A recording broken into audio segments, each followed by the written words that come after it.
Good morning, world, and welcome to the Patriot Party show. I'm Matt, and I'm so happy to be here starting off the weekend with all y'all guys and gals. And we have an exciting episode for y'all today. A lot has happened this week as well as it did last week. We have so much that's happened between Trump and Elon as it's folded out in chronological order. We also have a long time awaited, at least in my eyes, war that has broken out between Israel and Iran, with the U.S. saying, hey, we have nothing to do with this. Do not pull us in. Do not attack any of our stuff, Iran. We will go over that. We have tons of celebrity gossip, sports, new movies, TV shows. And then to top it all off, I've got my pick of the week. At the Patriot Party, we are all immersive, conservative, America First movement that's not affiliated with any political parties. Therefore, we owe nothing to anybody. We have no agendas to push, providing entertainment news and updates done like never before to get you caught up on everything in one place. If you enjoy the content, we ask that you please follow and share the channel. In the description of the video, we have also included links to our X, the Patriot Party, Facebook, the Patriot Party, YouTube, America First Patriot, and TikTok, America First Patriot accounts. On Apple Podcast and Spotify, it seems like Spotify for a while it was jumbled, but they've gotten it straight. These links are clickable. But on some other platforms, they are all jumbled up, something with the RSS feed. So we included the page names for your convenience. We would encourage you to visit our pages and check out the content. We have a lot of creative content that we have done ourselves, edited, some cool stuff to check out. I encourage you to submit questions, comments, or even topic suggestions on Spotify or just DM me on our X page. The link is in our description, or you can just go to X and type in the Patriot Party. I do look at these, and I have before used topic suggestions to research and find out that it was actually very worthy of me including in a show. Thank you so much for your support, because without y'all, we wouldn't be here. And now to the show. So let's start out with what has transpired this week between Elon and Trump. Man, it's been a roller coaster. So we all know this started. Elon kind of left unceremoniously from the White House. Then the next day he comes out on an X post and says, this tax bill is an abomination. If you voted on it, you should be ashamed of yourself. He also says, I have not seen it, contradicting what Trump said, that he had seen it plenty before and had no problem with it. Elon says, I have no problem with the EV mandate, and we will get into what that's going to cost him later. He says, I have a problem with all the pork connected to the bill. So it really seems like he's being a true patriot and looking out for the American people. So speaking on a phone call Friday morning, shortly before 7 a.m., ABC News asked Trump about reports he had a call scheduled with Musk for later in the day. Trump says, you mean the man who has lost his mind?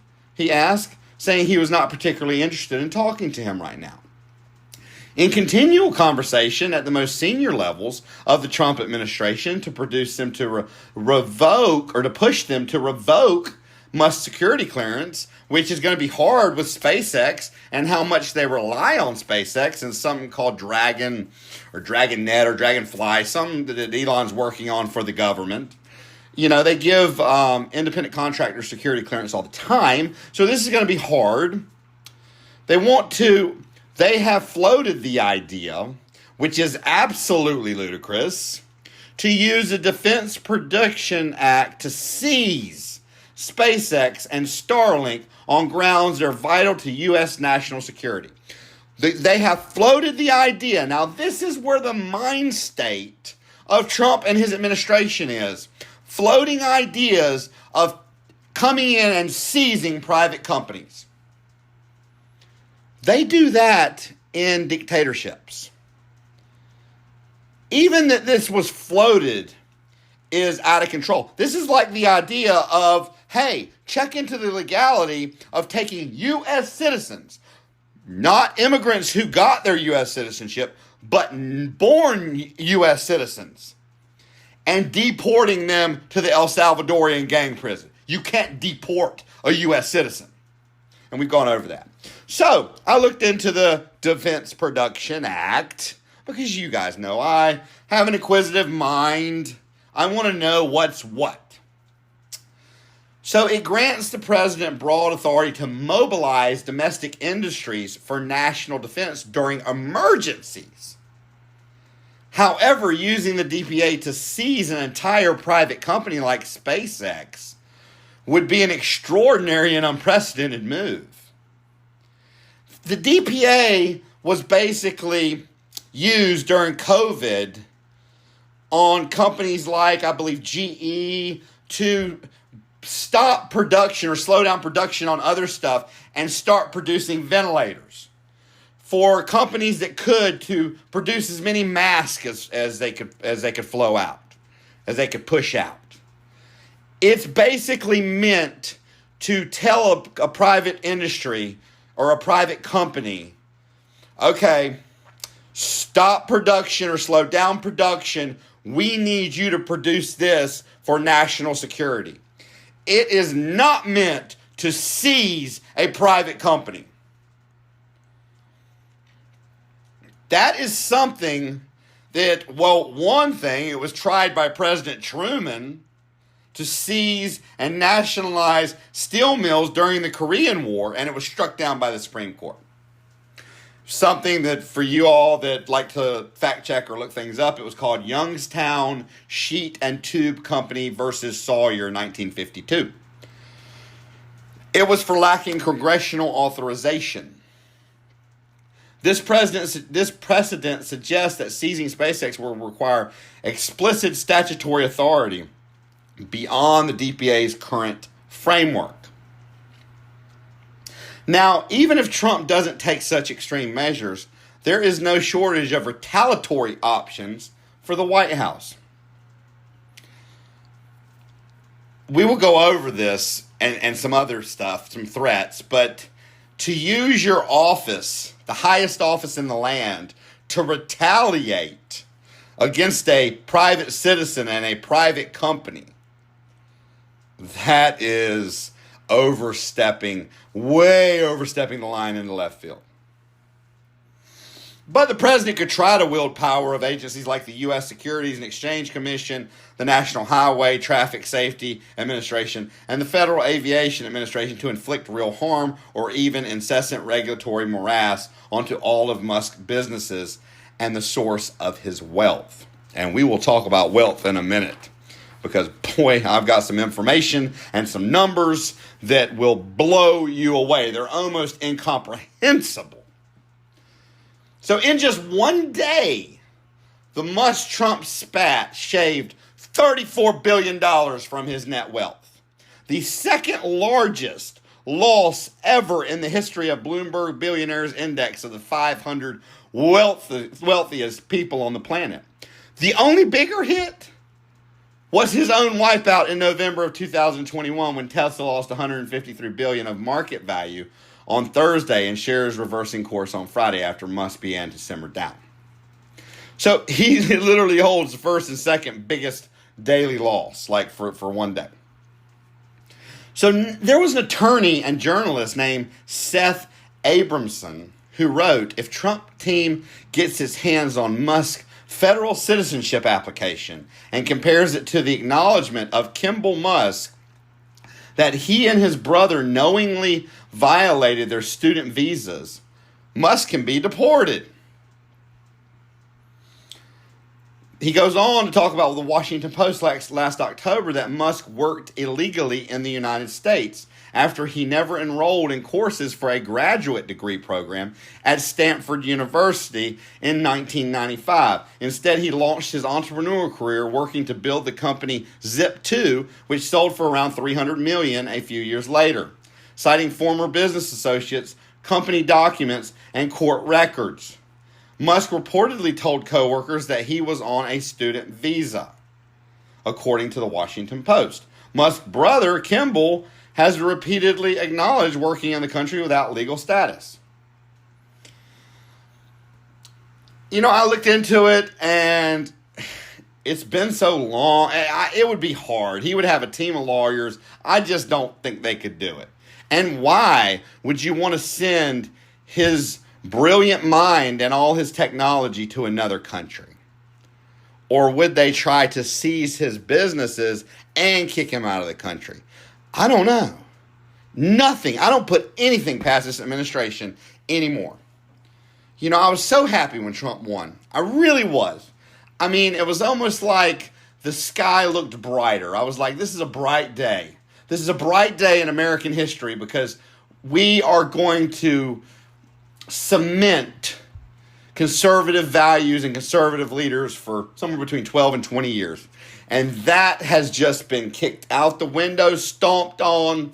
And for the last 6 to 8 weeks, when we first got in there, he was doing the stuff that he was elected to do. And now he is just, even if the middle class does not see it and his staunch supporters do not see it, and I get ridiculed on X, he is not doing what he's supposed to. He is not doing an America First agenda. And we will get into some of that today. By not affiliating myself with any party, I can literally call a spade on either side. And it feels great. It's freedom. So President Donald Trump on Saturday said there would be serious consequences if tech mogul Elon Musk funds Democratic candidates to run against Republicans who vote in favor of the GOP's sweeping budget bill. And we've talked about this budget bill and how it's not really that great. Musk doesn't think it's good at all. Thinks it goes in absolute reverse of Doge. Trump's warning to Musk about funding Democrats treads a fine line between political rhetoric and potential coercion. While the statement alone is not clearly illegal, it raises serious concerns about government overreach. If it implies using executive power to punish political activity, the First Amendment protects Musk's right to fund any candidate, and any attempt to retaliate could violate constitutional principles or federal law. But the Constitution doesn't seem to matter to him, and that's the big problem I have. The biggest problem I have. In the United States, political donations are considered a form of protected free speech under the First Amendment as established by the Supreme Court in Citizens United versus FEC 2010. Now, a lot of people, I posed this question on X, and a lot of people said, it wasn't a threat. He was just telling Elon that if the Democrats won, he would be in big trouble. There would be serious consequences. No, it was a freaking threat. Read into it. It was a freaking threat. I don't know how much clearer you can be. If he were to donate to the Democratic Party, do you think he wouldn't have already made a deal? Hey, guys, I'm going to get you in office or help try to get you in office, but you're not going to come after me. He's not going to give his money to be persecuted. He's not an idiot. He's a freaking genius. Well, some geniuses lack common sense, but he knows what he's doing. He knows what he's doing. So, that's an absolute ridiculous, reasoning to it. I took it as a threat because it linked the serious consequences. Now, if it had just been there would be serious consequences. Yes, that's ambiguous. But it linked the serious consequences to Democratic candidates that would run against Republicans and then get in and take away the votes from the budget bill. So it linked a statement to an outcome. That is a threat. So Trump's statement, we said, could be seen as coercive, especially if it implies the use of presidential powers to retaliate. Coercion tied to official actions could potentially violate laws like 18 U.S.C. Code 1951, extortion. If Trump's consequences involved targeting most businesses or personal interests without legal justification, this could raise due process concerns under the Fifth Amendment. But he doesn't care about the Constitution, which protects against arbitrary government actions. Government overreach occurs when the executive branch exceeds its constitutional or statutory authority, often by interfering with individual rights. And then Elon does something that I'm a little disappointed. Now, if there was no truth to this post, I can understand him taking it down and his lawyers telling him to take it down. He posted that the reason that the Epstein list had not been released was because Trump was on it. Boom! And he said that, mark my words, this post will go down in history because one day it will come to light. Now, we know in the 80s and 90s they hung out. There's pictures of him to prove it. And he was on the flight log many times, but that doesn't prove anything. But to me, Elon was close enough and donated up to $300 million and helped Republicans gain control of the House, the Senate, and Trump get to being the president. It seems to me Elon would know where the skeletons are buried. But if the post wasn't true, then yes, take it down. It should have never been put up. But what disappoints me is Musk has quietly removed several high-profile posts on his social media platform that directly criticized President Donald Trump. The law was on your side, Elon. Freaking stand for what if you don't stand for something, you'll fall for anything. You picked a side. You talked about making a new political party for the people. You have, to my knowledge, never failed at anything you set your mind to. Maybe other than the government, because you didn't fail at it, but you were kept from doing it because there was so much red tape. I think that was part of the frustration. But backing down when everything, federal law, constitutional law, everything backed you up.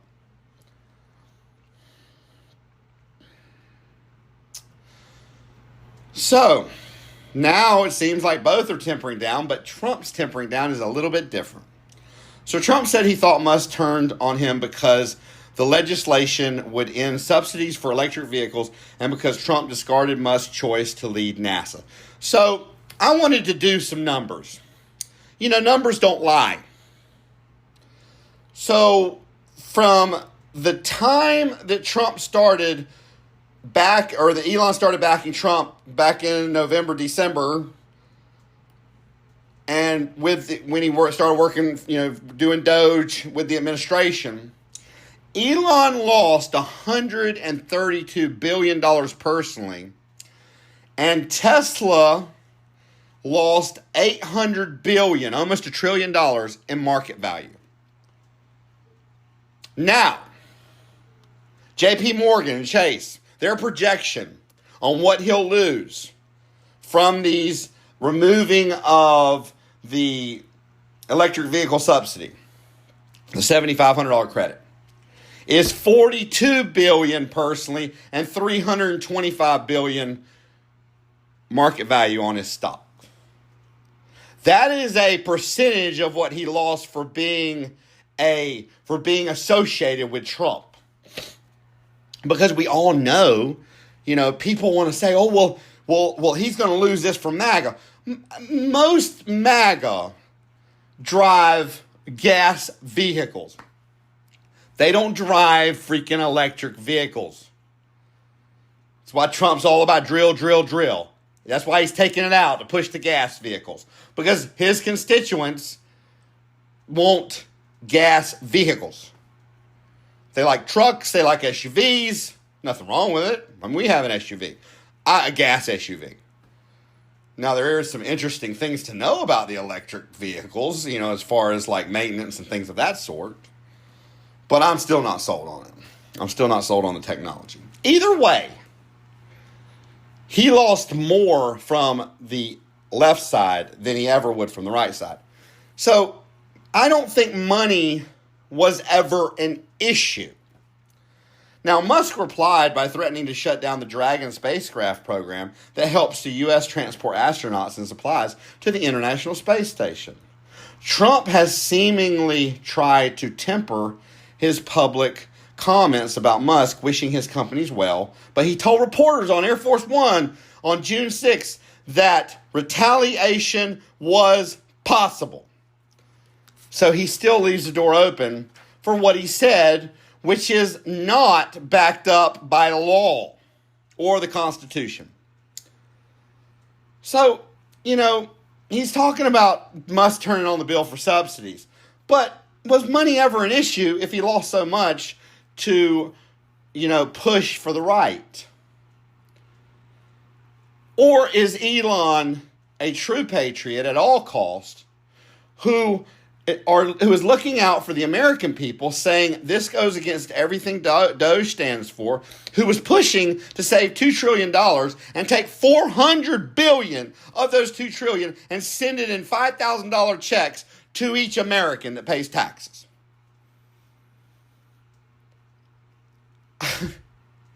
I mean, he said, I don't mind the EV mandate. Just remove all the trillions in pork from the bill. This is my question to you. Is the bill fair to Elon, or does it target a loyal ally who has spent more money to be a patriot than anyone in history? Now, the next story, oh boy, it burns me up. So, we all remember the man, Kilmar Abrigo Garcia, who was wrongfully deported to El Salvador, which in 2019, a judge said, no, the gangs will kill him down there. He can stay in America indefinitely. They admitted to begin with it was a clerical error. Then they started doubling down on leaving him down there. And then they started smearing. They started a smear campaign. Oh, he's an MS-13, even though he doesn't have a tattoo, and he's a family man. Not one tattoo that I could see when I looked up pictures of him in short sleeve shirts. Then they started saying he's a woman beater, even though the girl never showed up for court, and they ended up getting back together. And the woman he's with now and has children with has never said anything.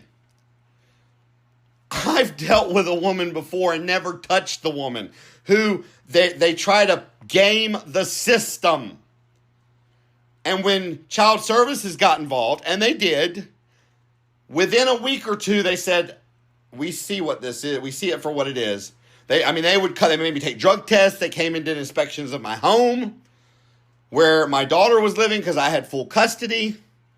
This was her stepdaughter. And I had 2 other boys with her. And they said, we see that she's gaming the system. There's actually a lack of discipline at her house. And we are going to take ourselves out of this situation because we see we're not needed here. I'm not saying all women. It's one of the things I respect about my soon-to-be wife, who is getting ready to be a nurse practitioner, getting ready to graduate school with magna cum laude or whatever when you get all A's. Super proud of her. It's one thing I respect about her. Dad's a dad. I'm stepdad, but dad of her daughter is a deadbeat alcoholic. But if he wants to see his daughter, she lets him, even though she's got full custody. But she doesn't try to keep him away. Me, I was none of those, and I tried to be a good father. And she, did everything she could and gamed the system. So I have seen it firsthand, dealt with it. I mean, it cost me so much in lawyers just to battle against lies. This girl didn't even show up for court, and then they got back together. And they're using everything they can as a smear campaign to dehumanize him to the American public. Well, the courts, they ruled, Supreme Court, they said, you got to bring him back to America. You know how they brought him back? They indict him federally and extradite him They indict him with 2 charges of federal human trafficking. He was stopped in 2022 by a state trooper. And his license was expired. And the state trooper says, I'm going to let you go with a warning. And apparently he had 8 Spanish people in his minivan or whatever. The cop didn't write a ticket, didn't do anything, just made a little report out, gave him a warning ticket. He left. They're saying that's when the federal investigation started. They're saying now, even though he had a job and a child and a wife, that his full-time job was running and trafficking humans. I'm sorry, I'm getting all choked up because I've seen what will happen. And I can't believe after Trump's getting drugged through the mud with lawfare that he's now using it. But it's not the only thing he's using. We're going to get to that in a minute. This man was not a trafficker. He was not an MS-13. He was not a woman beater.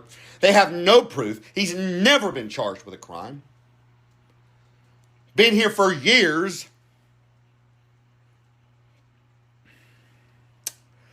But let me tell you what's going to happen. Let me tell you how the federal system works. Charge him with conspiracy.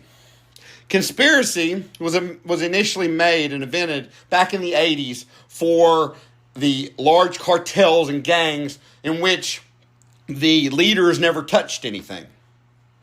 And they could never indict them. That's back when they had to do police work. So they come up with conspiracy to use on these untouchable people. And what it consisted of was if 2 people that they busted gave the same story, then they could arrest the top guy. Then they started abusing it and using conspiracy in every case. So now they no longer have to do police work. All they got to do is get 2 people that'll give the same story. Now, I don't know how they got a grand jury to bring down these charges. I don't know. I can guess because I know it's crooked, especially when I give you this information here in a minute.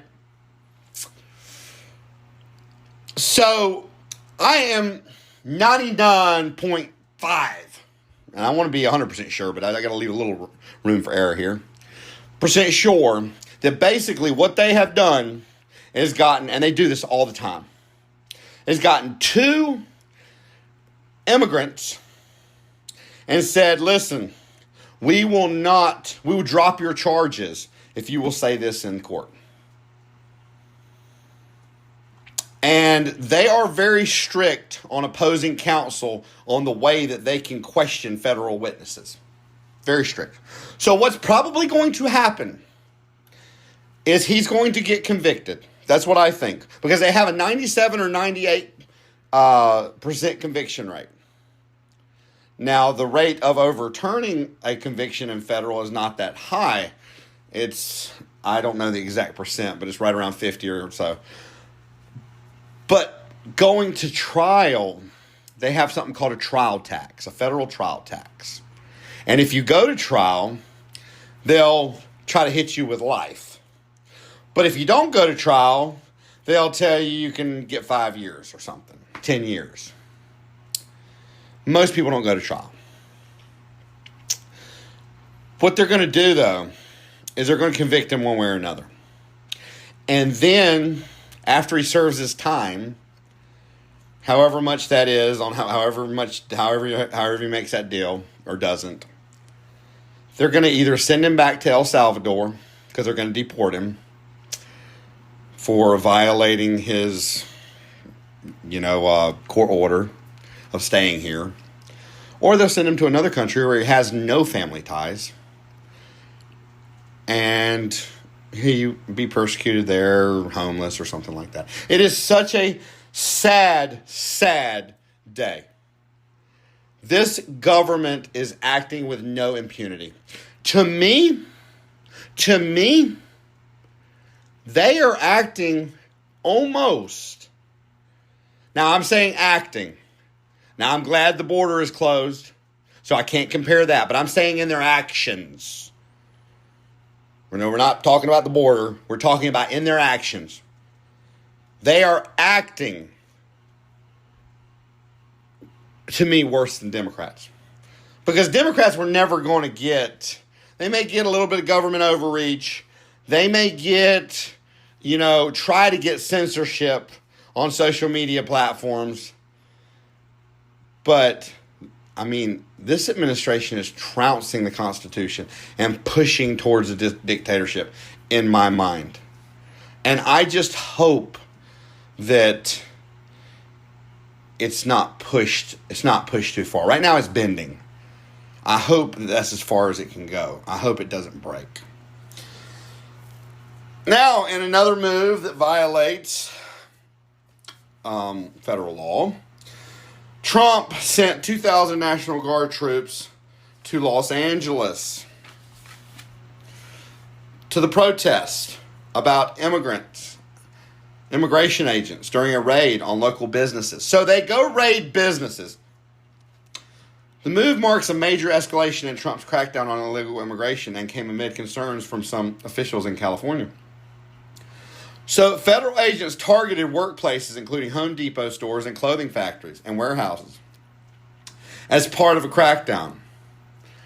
Legal immigrants were set up in these raids. So there were legal immigrants who got swept up in the raids.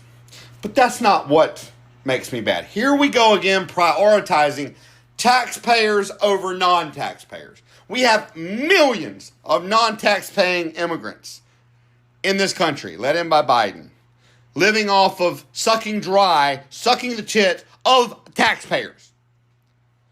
But Trump wants to go after the tax-paying immigrants first. You either leave them to last, or when you get to them, you work out a 10-year probationary period to citizenship. While they're working and paying taxes, they have to stay employed. If they get fired, they have a reasonable amount of a couple of months to get a new job. They cannot collect unemployment. They don't have that ability because they're not citizens.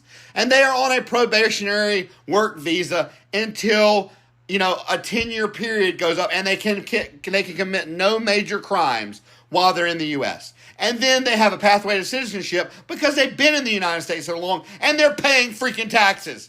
So now you take away $80 billion with what he's already done of taxpayer money that falls on our backs. So, President Trump on social media said the move was needed. If Governor Gavin Newsom or California and Mayor Karen Bass of Los Angeles can't do their jobs, which everyone knows they can't, then the federal government will step in and solve the problem. Riots and looters, the way it should be solved. Now, there was two starkly contrasting pictures of the conditions in LA area to be offered by Trump and his allies compared to local and state officials. Congresswoman Nanette Berrigan, who represents Paramount, told Leist Sunday morning that she'd been in close contact with the sheriff's department and said everything is under control. She said, without the help of the National Guard, and if you send in the National Guard or any army, it's only going to escalate. Let us deal with it. It's not nearly as bad as the 1992 riots. Let us deal with it. So, then she says, and I thought initially this was a disrespectful comment, but I looked something up, and I'll just let you be the judge of this. She said they were deployed on the grounds after President Bone Spurs claimed they saved the day, referring to Trump's diagnosis of bone spurs in his heel that led to his military exemption in 1968 during the Vietnam War. Initially, I said that was disrespectful. Then I looked it up and said that bone spurs were treatable back then, and he had played all college sports before they tried to draft him. Football, tennis, squash, everything that you could play. But then all of a sudden, I can't go. All these other people are going and defending our country, but I can't go. Is he a draft dodger? You choose. She said the effect is terrorizing the community. Yes, taxpayers, people who own businesses, people who have food trucks. And nobody is safe. So the National Guard deployed in Los Angeles. Newsom threatened with a lawsuit and said that it would inflame the community more. Trump's rhetoric, now here we go. I can't believe he is using this, considered how it was so loosely used on him. Calls it the insurrectionist mob. And he refuses to rule out the Insurrection Act. Newsom warned this was a trap to provoke chaos, aligning with his view that Trump sought a spectacle to justify harsher measures. And like I said, you would think after Trump's own abuse of insurrection, he would be more careful with the word. But no, he's using lawfare. He's using insurrection. What a hypocrite. What a hypocrite. You know, during the Summer of Love, that I don't know how many billions of dollars of stuff were burnt and businesses burnt and property and, no-go zones or dead zones or whatever they were called with federal buildings in them and police stations that were, burnt. And, federal buildings burnt down and everything. Not one state did Trump federalize the National Guard. So then California sues the Trump administration on Monday. And they say its deployment of 2,000 California National Guard troops without the government agreeing, a move with little precedent that has dramatically increased tension between the federal government and America's largest Democratic-led state. The lawsuit argues that Trump overstepped his authority when he called up the National Guard in defiance of California governor, invoking the law that allows presidents to do so under the threat. Now, this is the thing. Under the threat of foreign invasion or rebellion against the U.S. government. And the U.S. Attorney of California said, let me be clear. There is no invasion. There is no rebellion. Now, when I looked it up, there was one more thing, and it was if they could not enforce federal laws. I don't see any of it.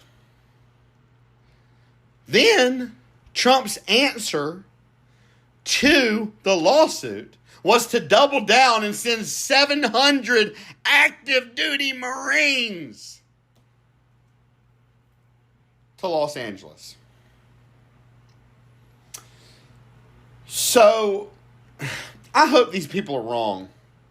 But they're saying that President Donald Trump's deployment of the National Guard and Marines to Los Angeles is stretching the legal limits of how the military can be used to enforce domestic laws on American streets. Constitutional law experts say. I really hope they're wrong. So, here we go with RFK Jr. Here we go. He fires the whole vaccine expert panel of the CDC. Now, some of you may say, well, that doesn't sound so bad. Now, he was supposed to be going after Big Pharma. Yet, see that.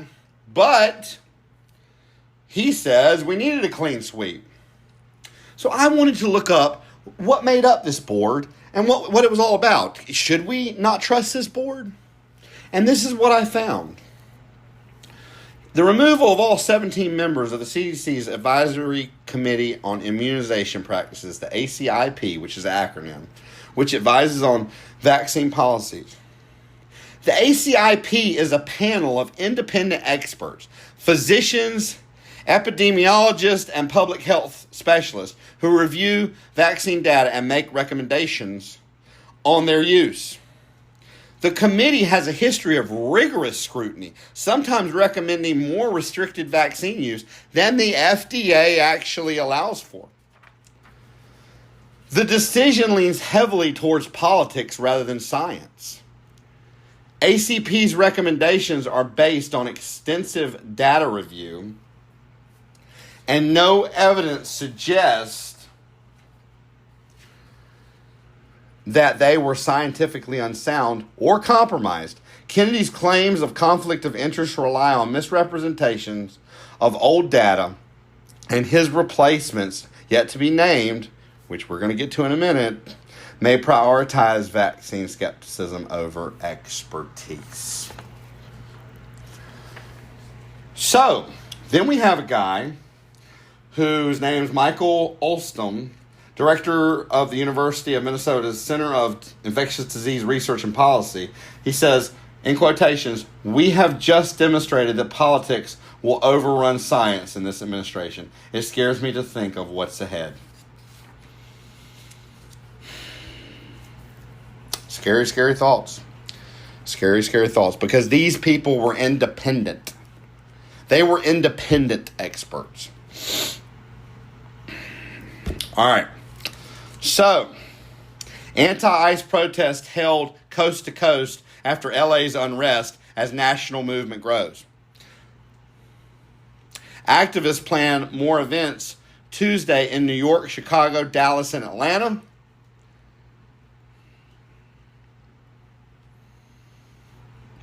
A temporary restraining order was added to the lawsuit by California Attorney General Rob Bonta over the decision to federalize members of the National Guard and Marines.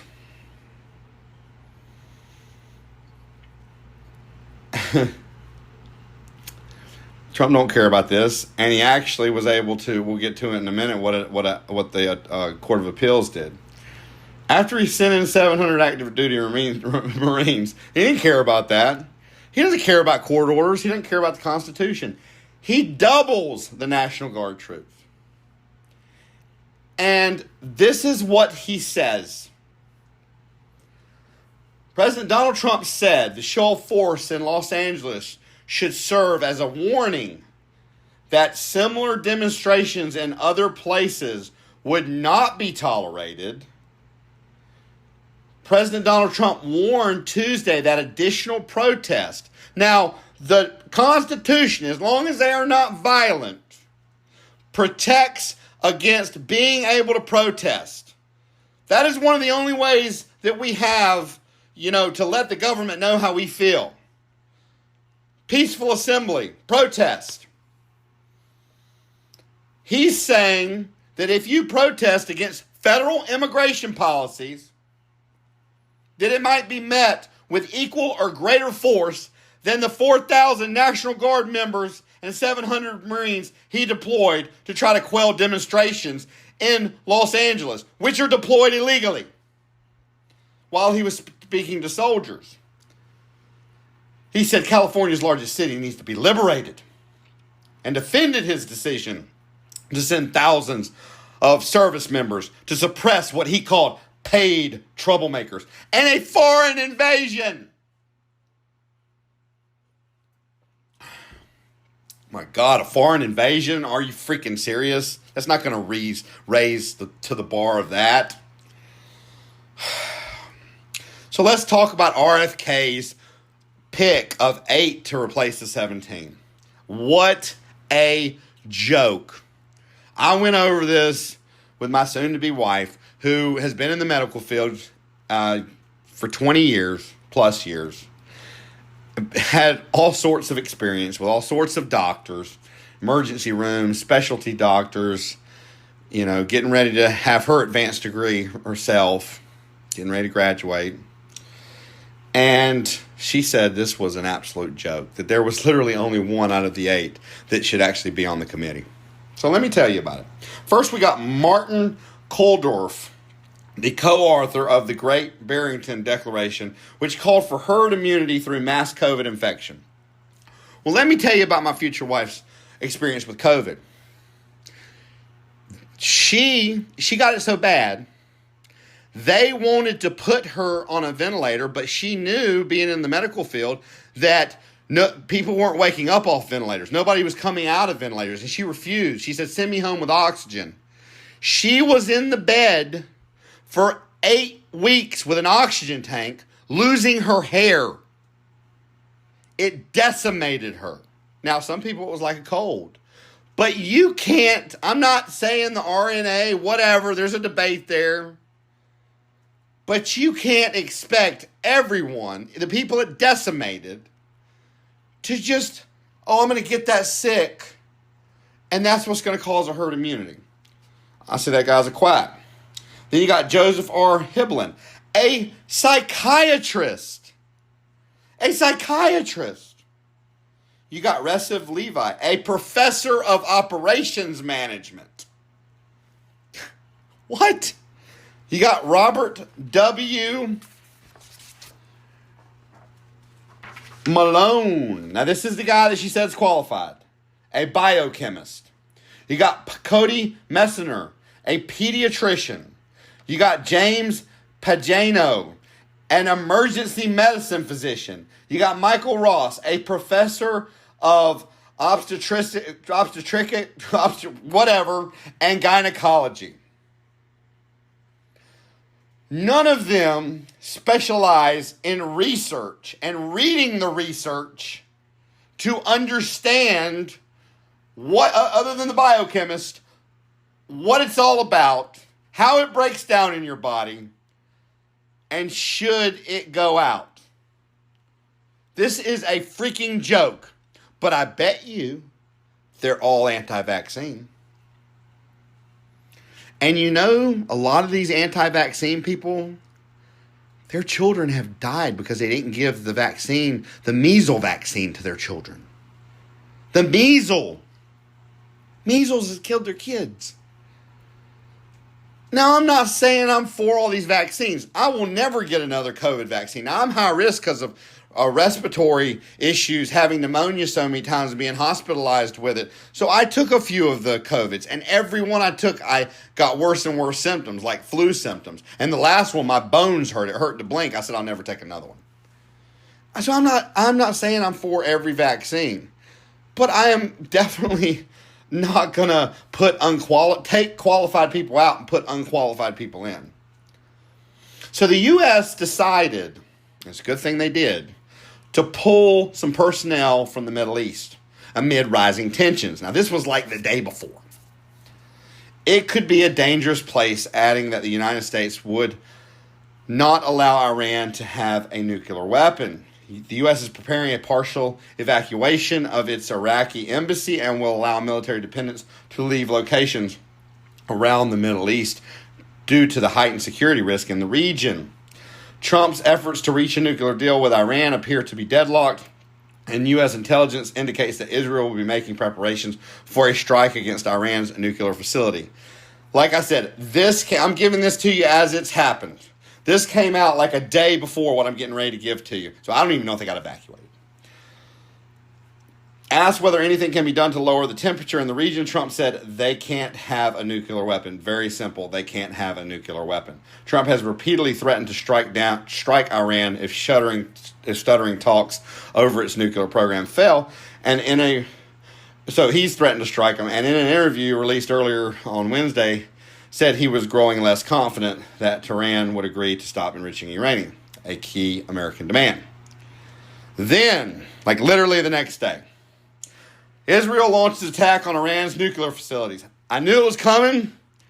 I mean, we've been talking about this even before I started this podcast, when I used to do live streams on YouTube before they censored me and I shut down my channel with thousands of subscribers and had to open up, start a new one where I'm just putting, shorts on it and videos of news and things of that sort, and haven't done any lives, called the America First Patriot.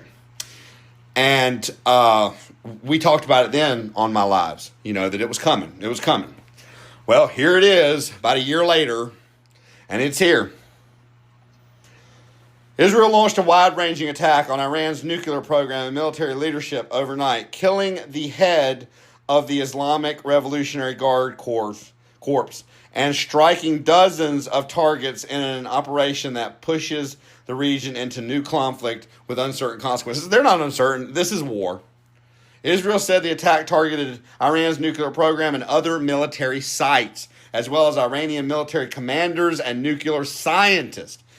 Dozens of planes wrapped up the first wave of the attack before dawn Friday, Israel said. Iranian media said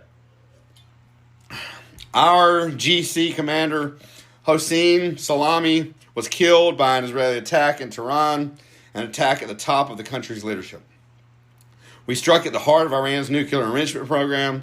We struck at the heart of Iran's nuclear weaponizing program. We targeted Iran's main enrichment facility in Natanz. Targeted Iran's leading nuclear scientists working on the Iranian bomb. We also struck at the heart of Iran's ballistic missile program.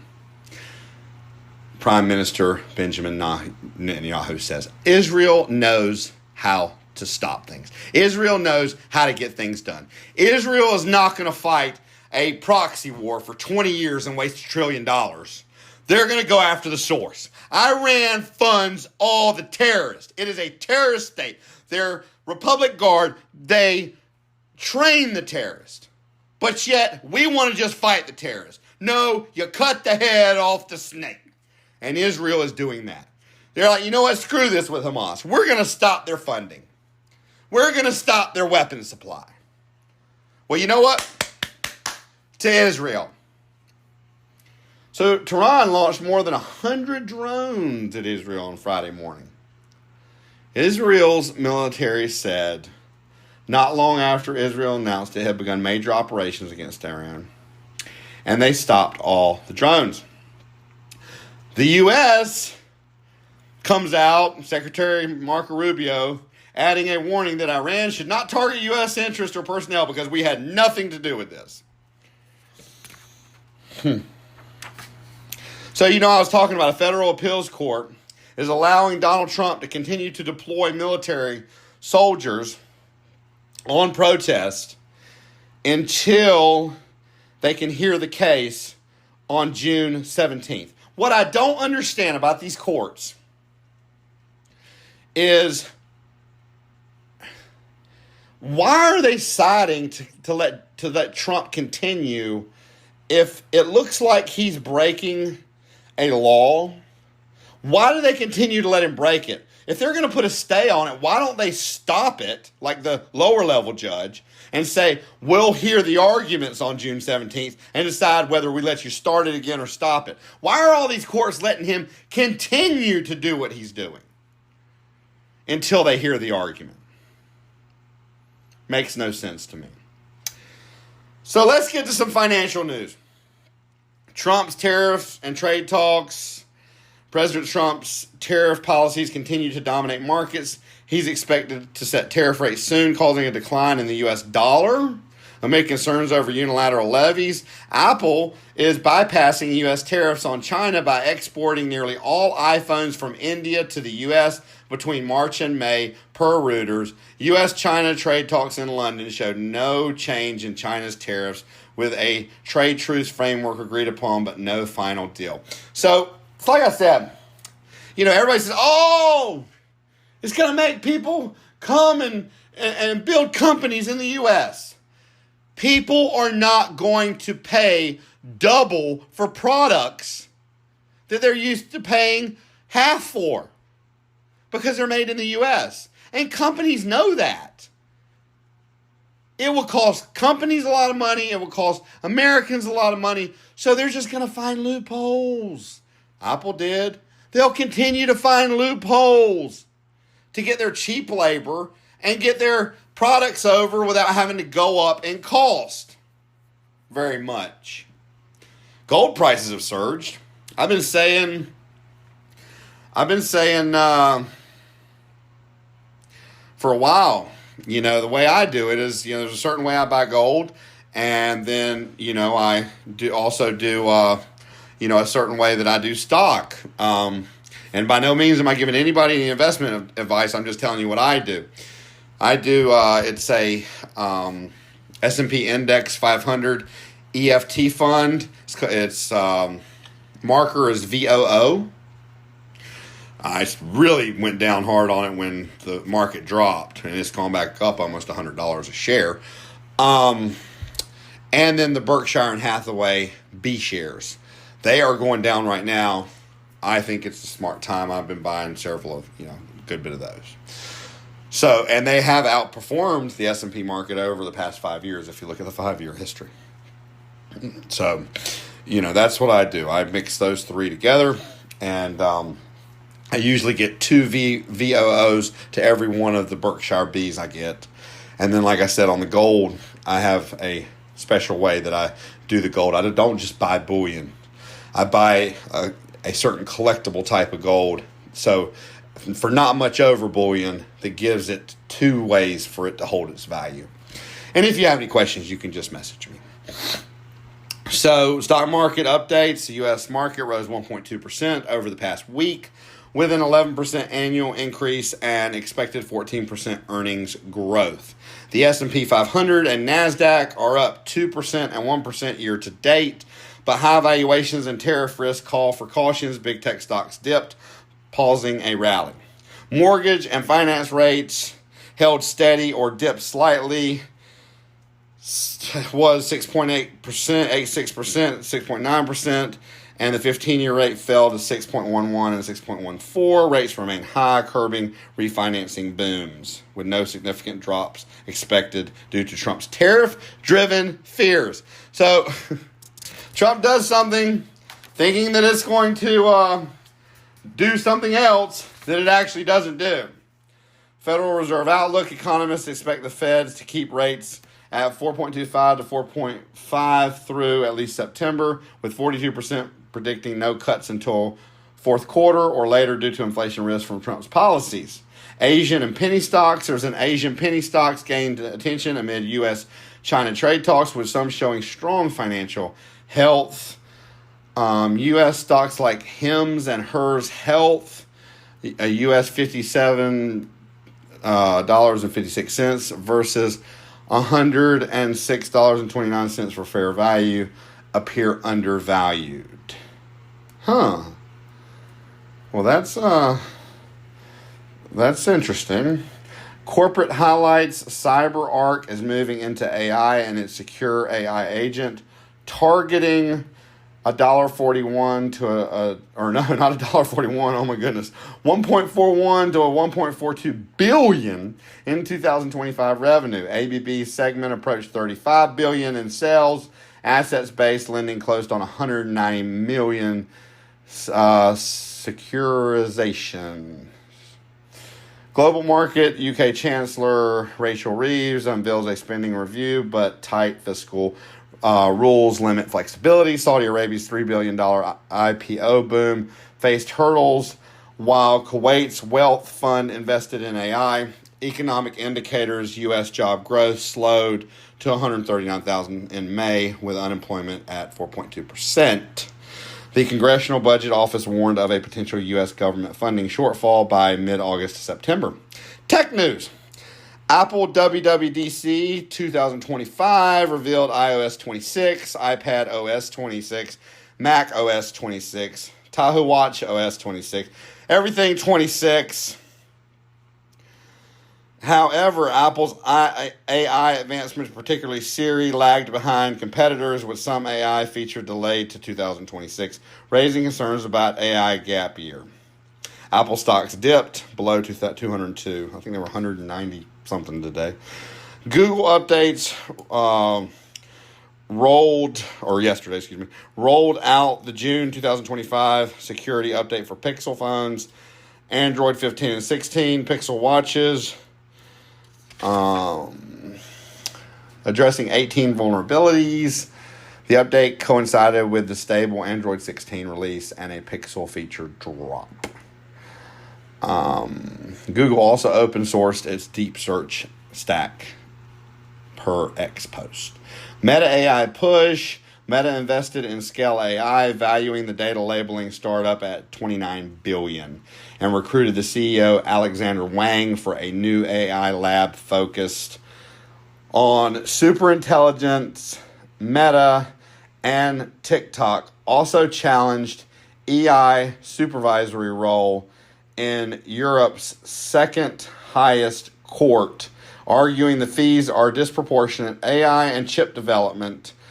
Dataco launched an AI blueprint for financial services using Nevada's tech supporting agentic AI systems amidst fifth-generation EPYC processors will power Nokia's 5G infrastructure. NVIDIA releases Numatron Research Reasoning QN 1.5B, and Intel stock rose 7.8%. Huawei, a Chinese tech, launched the Pura 80 smartphone series, advancing its China comeback, and its CEO noted progress in chip performance via cluster computing despite trailing U.S. peers. It used to actually be ranked as like the number one phone, even though they don't have them over the U.S. Other tech highlights: Nintendo's Switch 2 sold 3.5 million units in 4 days, becoming its fastest selling console. All right. Magnificent 7 performance, Magnificent 7's tech stock, NVIDIA, Alphabet, Tesla, Microsoft, Amazon, Meta, and Apple underperformed the broader market in 2025, raising questions about tech market leadership. NVIDIA, however, traded near record highs. Let's get on to some celebrity news and gossip.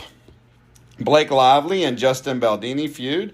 Blake Lively and Ryan Reynolds scored a legal victory in their ongoing dispute with Justin Baldoni. Lively was seen smiling on the red carpet after the win, while Baldoni faced backlash for allegedly being rude to staff. Social media posts also highlighted harassment claims against Alex Cooper related to this drama. Gigi Paris on Glenn Powell and Sydney Sweeney. Gigi Paris, Glenn Powell's ex-girlfriend, broke her silence 2 years after their split, revealing she was utterly shattered by rumors of Powell's hookup with Sydney Sweeney during their relationship. She shared her feelings on the Too Much podcast. JoJo Siwa and Miley Cyrus clash. JoJo Siwa responded to a pride joke by Miley Cyrus about her new romance with Chris Hughes, calling the judgment not funny and very hard to hear. Siwa expressed her disappointment publicly. Billie Eilish and Nat Wolff romance. Billie Eilish, however you pronounce that, seemingly confirmed her relationship with Nat Wolff with the TMZ on TV cast, discussing the budding romance sparking fan interest online. Taylor Swift and Travis Kelce, despite not being the main focus of a recent event, Taylor Swift and Travis Kelce's relationship continued to generate buzz with exclusive details shared about their love story dynamic. Justin Bieber's mental health concerns. Fan raised alarms over Justin Bieber's recent social media post urging the pop star to seek help amid growing concerns about his mental health. Sports news and events. The U.S. Open Golf Championship, Oakmont, Pennsylvania, the 125th U.S. Open. The third major of the 2025 season began at Oakmont Country Club, known for its challenging course with no water hazards but deep, rough, and fast greens. It features top golfers like Brian DeChambeau, 8-1 odds, reigning champion, and Scotty Scheffler. CBS Sports is providing wall-to-wall coverage with round 1 tee times starting Thursday. Weather forecasts indicate possible showers and storms, which could interrupt play. A predictive model projects DeChambeau as a favorite, with Roy McIlroy potentially stumbling outside the top 5. Hydrofest, Lake Guntersville, Alabama. The annual Hydrofest boat racing event faced disruptions due to high winds and rain, causing 3 boat flips and a race delay. Despite the weather, thousands attended, enjoying the high-speed spectacle on the water. American Cup diving event, Morgantown, Virginia, hosted by USA Diving. The American Cup featured events like 3M and 3-meter and 10-meter diving on Thursday, while finals on Saturday and synchronized events on Sunday. Purdue divers highlighted Athletes like Max, Sophie, Darren, and Nathaniel competing. NBA Final Game 3, the Indiana Pacers took a 2-1 series lead with a dominant fourth quarter performance at home, as reported by ESPN and Yahoo Sports. Game 2 coverage noted standout plays like Chet Holmgren's block and Andrew Nembhard's step back over Shea Gilchrist Alexandra. Games aired on ABC and ESPN+. NFL minicamps, mandatory NFL minicamps were in full swing with updates from ESPN. The Cleveland Browns saw Kenny Pickett and Gabriel work with the first-team offense, connecting with rookie T.E. Harold Fannin. The Indianapolis Colts shared highlights of focusing practices.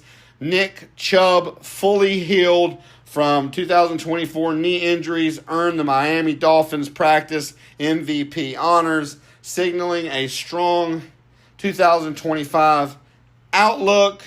MLB news, the New York Mets bullpen, including a strong debut by Justin Garza, held the Washington Nationals to one hit after Juan Soto's home run and RBI double, with Pete Alonso trying the game in the 8th. Over 3 million viewers tuned into Fox Sports Baseball Night in America, featuring Red Sox versus Yankees, the most watched MLB regular season game since 2022. I just don't understand. They got 3 million viewers, which is not a lot. 3 million viewers is not a lot. I mean, not when you look at... hell, I did a post that got 6 million views. Not when you look at people that, like Elon, that do posts that get, 100 million views. That's not a lot. How are they some of the highest paid athletes? Where are they making their money to give them all this money? Soccer initiatives. Visa, Street Soccer USA, and Bank of America launched soccer parks in 6 U.S. cities, starting with a ribbon cutting in San Francisco on June 10th. These parks aim to foster community through youth and adult leagues, academic support, and job training. USMNT soccer, the U.S. men's national team faced scrutiny after a 4-0 loss to Switzerland, raising concerns about their readiness for upcoming tournaments like the Gold Cup per ESPN. Injury news, former UFC fighter Ben Askren was hospitalized in Wisconsin with severe pneumonia and a staph infection. Misinformation about his condition circulated, but his family clarified he's receiving treatment.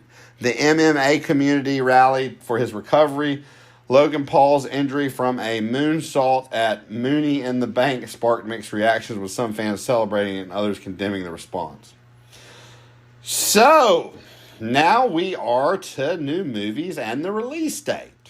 The Lost Place, released Sunday, June 8th, a drama set in Joshua Tree's desert where a biker woman and a dancer confront past trauma after a violent night, aided by a psychic and a shaman, starring Vivian Sorensen and Christine Condon and Sabina Zuniga Varela.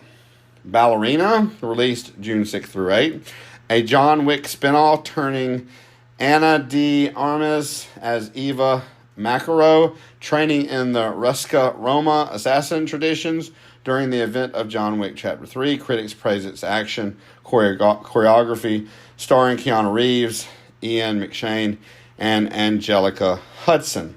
The Life of Chuck, released June 6th through 8th.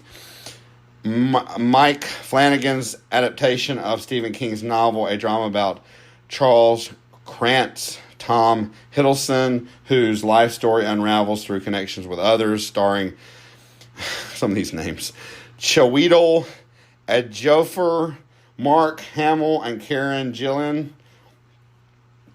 All right, this next one, I don't even know. Abhayanthara Kutavali. Now they can put that in the movie theater. Released on June 6th. Specific details about the plot and the cast are limited, but it's listed as a new theatrical release. I don't even know where that I mean, normally when I'm searching, it's just for you. I don't even know where that's. I don't know. I don't even think I pronounced it right. I mean, this is a long. I'm not even going to spell it out because you wouldn't be able to remember it. It's freaking 20 letters or more. Big deal. Released Friday. Limited information is available. Let's see. Dragonheart, Adventures Beyond This World. Released Friday. An adventure film. Though specific plot details. Turnstile, Never Enough, released Thursday, a music-related film centered on band Turnstile, focusing on their journey and performances. How to Train Your Dragon, released June 12th and 13th, a live-action adaptation of the animated classic following Hiccup and Toothless, starring Nico Parker, who faces backlash but remains unfazed. Materialist, it's releasing this weekend, a romantic drama featuring Dakota Johnson navigating love between characters played by Pedro Pascal and Chris Evans.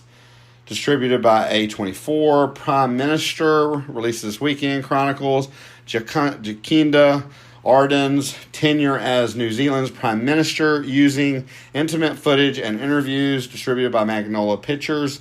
Tatami, released this weekend, a drama distributed by XYZ Films. There's really no details.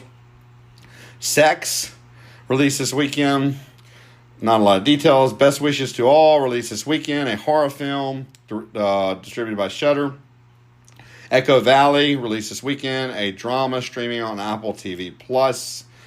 And I would like to remind everyone before we go into shows that The Karate Kid is only in theaters, the new Karate Kid. And, it's got the old people I think they're supposed to be in it, or they have something to do with directing it, but it's only in theaters.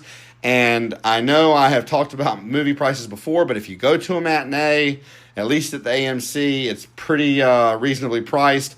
We're all going on Saturday, the fam, to watch The Karate Kid. We all love Cobra Kai, how it was done, and I believe this is going to be done the same way. So don't miss it. It'll probably be the last one. I don't think there'll be another one. Maybe there will, but this one's only in theaters. So, new TV shows and the streaming networks and the release dates. The Snake Season 1 premieres June 9th on Fox. Next day on Hulu, a social strategy game hosted by Jim Jeffries, where 15 contestants compete in challenges, form alliances, and face eliminations for a $100,000 prize. Virgin Season 1 premiered June 9th on TLC. A reality series followed 4 adults ages 34 to 42, navigating relationships and personal challenges, blending authenticity with reality TV. Art Detectives premiered June 9th on Acorn TV with 2 episodes, then weekly releases. A crime series focusing on art and antiques investigations starring Stephen Moore and Nina Sin. Cocaine Air premiered June 9th on Netflix.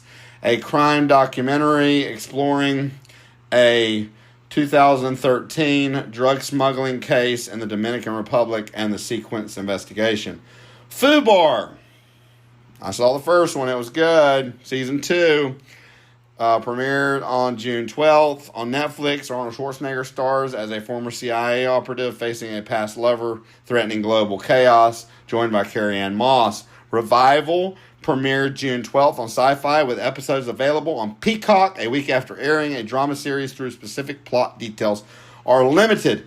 Secrets of the Bunny Ranch. Oh, wow, that sounds interesting. Season 1 premiered June 12th on A&E, a docuseries exploring the inner workings of the infamous Nevada brothel. Atsuko Akatsuka. No, I mispronounced that. Father, Season 1 premiered June 13 on Hulu, and Hulu on Disney Plus, a stand-up comedy special from Atsuko Akatsuko. Rom-Con, who the FK is Jason Porter, Season 1, premiered today. Platform not specific, and sources, likely a niche streaming service or cable. A romantic comedy. Now to the pick of the week. The pick of the week is Zero Dark 30. It's a very good movie, and it's I'm pretty sure a lot of it is true. But I'm pretty sure this one says, when I watched it, it says based on true events. But anyway, it's a political action thriller directed by Karen Bigelow, chronicling the decade-long manhunt for al-Qaeda leader Osama bin Laden after the 9/11 attack. The film follows CIA operative Maya Jessica Chastain as she navigates intelligence challenges and leads to his elimination by Navy SEALs in 2011. Rated R for strong violence and language, and it's actually a long movie, 2 hours and 37 minutes. I don't know when it stopped being available for free, because I watched it for free, but right now it's not available for free, and you actually would have to rent it on Prime or Apple TV. But July 1st, it will be available on Paramount Plus, Roku Premium channels. So, you can wait till then or rent it. It's worth it. It's a great, great movie. And that is all, folks. Y'all guys and gals, have a great weekend. Have a safe week. And I will catch you same place, same time next week. Thank you so much for tuning in. Y'all have a great week.